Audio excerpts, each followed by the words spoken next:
मेरे गांव में एक पुराना मठ था।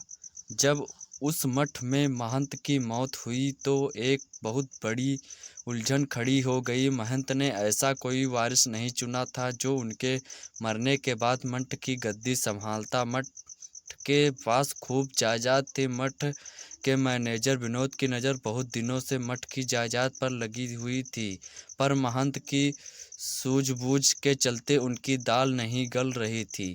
महंत की मौत से विनोद का चेहरा खिल उठा। वो महंत की गद्दी संभालने के लिए ऐसे आदमी की तलाश में जुट गया जो उनका कहा माने।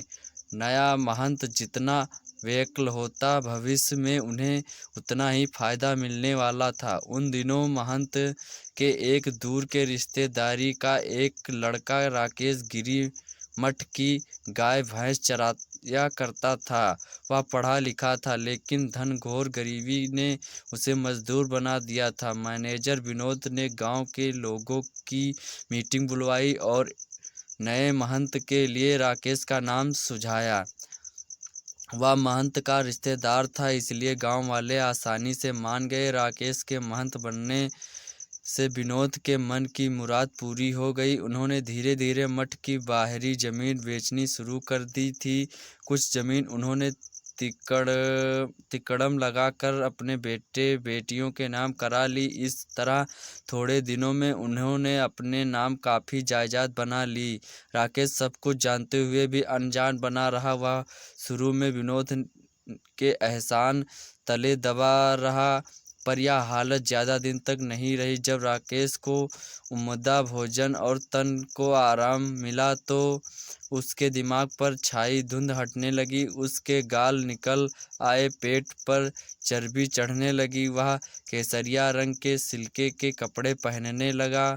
गरीब गुरबे लोग उसके पैर छूकर आदर जताने लगे। इज्जत और पैसा पाकर उसे अपनी हैसियत समझ में आने लगी। राकेश ने विनोद को आदर के साथ बहुत समझाया, लेकिन उल्टे वे उसी को धौंस दिखाने लगे। विनोद मठ के मैनेजर थे, उन्हें मठ की बहुत सारी गुप्त बातों की जानकारी थी। उन बातों का खुलासा कर देने की धमकी देकर वे राकेश को चुप रहने पर मजबूर कर देते थे। इससे राकेश परेशान रहने लगा। एक दिन विनोद मठ के बरामदे में बैठे चाय पी रहे थे। चाय खत्म हुई कि वे कुर्सी से लुढ़क गए।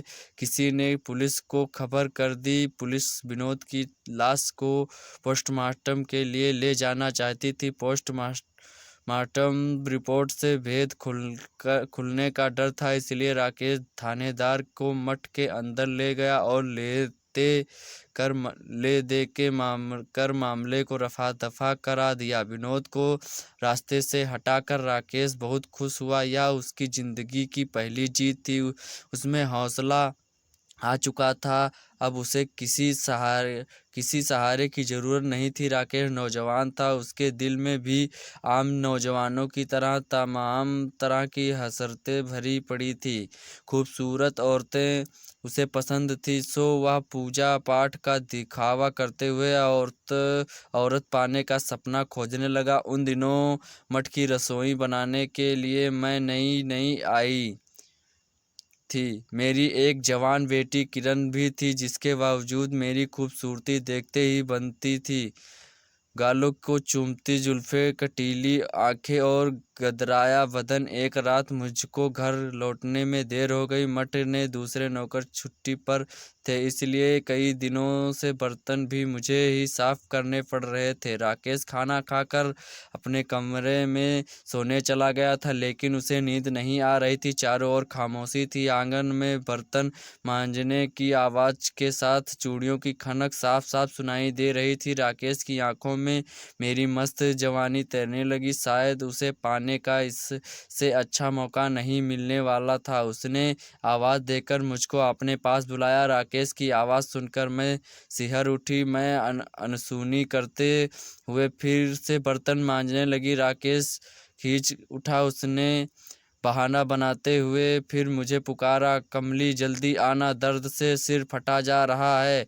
अब की बार मैं अनसुनी नहीं कर पाई। मैं हाथ धोकर सकुचाती हुई राकेश के कमरे में पहुंच गई। उसने टेबल पर रखी बाम की शीशी की ओर इशारा करते हुए बोला, जरा मेरे माथे पर बाम लगा दो। मजबूरन मैं बाम लेकर राकेश के माथे पर मरने लगी। कोमल हाथों की छुअन से राकेश का पूरा बदन झनझना गया। उसने सुख से अपनी आंखें बंद कर ली। मैं हंसती हुई बोली, जब तुम्हें औरत के हाथों ही बाम लगवानी थी तो कंठी माला के झमेले में क्यों फंस गए? डंका बजाकर अपना ब्याह रचाते, अपनी घरवाली लाते, फिर उससे जी भर कर बाम लगवाते रहते। वह उठ बैठा और हंसते हुए कहने लगा, कमली तू मुझसे मजाक करने लगी? वैसा सुनो है कि तुम्हारे पति शहर गया था, जो आज तक नहीं लौटा। मुझे नहीं समझ आ रहा कि उसके बिना तुम अपनी जवानी बेटी शादी कैसी करोगी। राकेश की बातों ने मेरे जख्म हरे कर दिए। मेरी आंखें भर उठी। मैं आंचल से आंसू पोंछने लगी। राकेश हमदर्दी जताते हुए बोला, कमली रोने से कुछ नहीं होगा। मेरे पास एक रास्ता है। अगर तुम मान गई तो हम दोनों की परेशानी हल हो सकती है। सो कैसे? मैं पूछ बैठी। अगर तुम चाहो तो मैं तेरे लिए पक्का मकान बनवा दूंगा। तेरी बेटी की शादी मेरे पैसों से होगी। तुझे इतना पैसा दूंगा कि तू राज करेगी। मैं उतावली होकर बोली, उसके बदले में मुझे क्या करना होगा? राकेश मेरी बाह को थामते हुए बोला, कमली सचमुच तुम बहुत भोली हो। अरे तुम्हें पास अनमोल जवानी है, वह मुझे दे दो। मैं किसी को खबर नहीं लगने दूंगा। राकेश का इरादा जानकर मेरा चेहरा फीका पड़ गया। मैं उससे अपना हाथ छुड़वाते हुए बोली, मुझसे भारी भूल हो गई। मैं समझती थी कि तुम गरीबी में पले हो, इसलिए गरीबों का दुख दर्द समझते होंगे, लेकिन तुम तो जिस्म के सौदागर निकले। मैं कमरे से बाहर निकलने वाली ही थी कि राकेश ने झपट कर मेरा आंचल पकड़ लिया। मैं थक से रह गई। मैं गुस्से से पलटी और राकेश के गाल पर एक जोरदार तमाचा जड़ दिया। रात के सन्नाटे में तमाचे की आवाज़ गूंज उठी। राकेश हक्का बक्का हो कर अपना गाल सहलाने लगा। मैं बिफरती हुई बोली, मैं थूकती हूँ तुम्हारी मेहनती और तुम्हारे पैसों पर। मैं गरीब हूँ तो क्या हुआ? मुझे इज्जत के साथ सिर उठा कर जीना आता है। इस घटना को कई महीने बीत गए, लेकिन राकेश मेरे चाटे को भूल नहीं पाया। एक रात उसने अपने खास आदमी के हाथों मेरी बेटी किरण को उठवा लिया। किरण नींबू की तरह निचुड़ी हुई लस्तफस्त हालत में सुबह घर पहुंची। किरण से सारा हाल जानकर मैंने माथा पीट लिया। समय के साथ राकेश की मनमानी बढ़ती गई। राकेश ने अपनी हिफाजत के लिए बंदूक खरीद ली। उसकी दबंगई के चलते इलाके के लोगों से उसका रिश्ता टूटता चला गया। राकेश किरण वाली घटना भूल सा गया, लेकिन मेरे और किरण के लिए अपनी इज्जत बहुत मायने रखती थी। एक दिन मैं और किरण धान की कटाई कर रही थी, तभी मैंने सड़क से राकेश को मोटरसाइकिल से आते देखा। बदला चुकाने की आग में जल रही हम दोनों माँ बेटी ने एक दूसरे को इशारा किया। फिर दोनों माँ बेटी हाथ में हंसिया लिए राकेश को पकड़ने के लिए दौड़ पड़ी।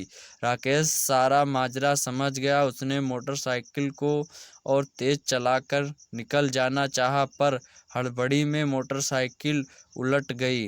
राकेश चारों खाने चित गिरा।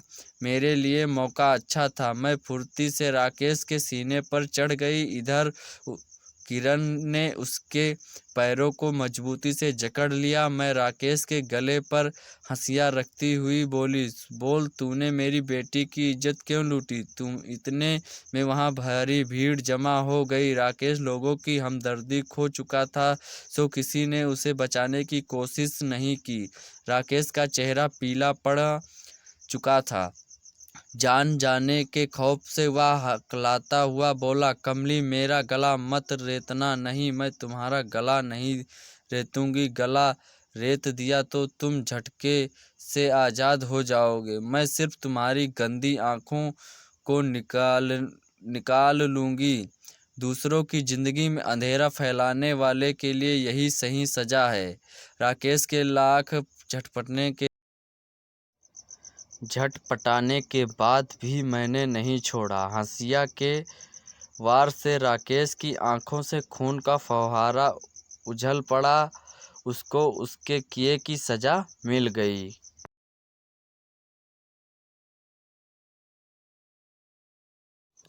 अगर दोस्तों आप लोगों को यह स्टोरी पसंद में आई हो तो इस वीडियो को लाइक करें एंड शेयर करें और कमेंट करें और चैनल को भी सब्सक्राइब कर लें ताकि नई या पुरानी स्टोरी जो भी हो आपको इसी चैनल के माध्यम से देखने को मिलेगी। धन्यवाद।